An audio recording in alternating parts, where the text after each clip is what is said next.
You heard us chatting about the main drivers of the quarter. What's your sort of top line on it all? Yeah, I think you guys hit the nail on the head. The parks results were pretty remarkable. I think investors had been capitalizing a full recovery at the parks into the stock price before last night. But I think what we learned is that a full recovery at the parks looks a lot better than what we thought. If pre-pandemic domestic margins sort of topped out in the 25% range, I think if you look at what they did this quarter and then project that forward to full parks capacity, you could see something at 30% plus EBITDA margins at the parks, and that would be a tremendous lift for the overall business.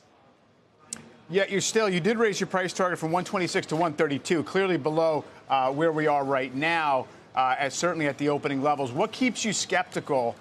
Is it the rest, the execution on the streaming side? Yeah, it's their media business as a whole. Look, getting to 200 million plus subs, as you mentioned, is impressive, and yet they're still losing billions of dollars. If there are any other businesses on the planet that have 200 million subs and are losing money, I'm not aware of them. They said they'll be break even in 24, but break even doesn't mean massive profit margins. It means moderate profitability. In the meantime, the linear business is still bleeding out. So we're more skeptical on the ultimate profitability of sort of the media business as a whole, streaming plus linear, plus the theatrical window, which is also continuing to hurt, than I think the market is. How about ESPN? I mean, before Disney launched its streaming platform, its Disney Plus platform, that was so much of the focus for investors. It seemed like Bob Chapek, and the rest of his team really talked up the opportunities around ESPN and sports betting as well, kind of dampening any kind of speculation that we could see a spinoff.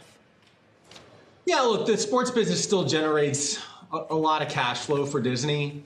They really have the only sports business in media that does that. Most sports media businesses run at break even or close to it because the leagues extract the majority of the value. I think Disney's sports business is being pushed in that direction over time, but it's still a big free cash flow generator that can be used to fund other things in the company. And so I really don't think there's much chance of them spinning it off in the near future.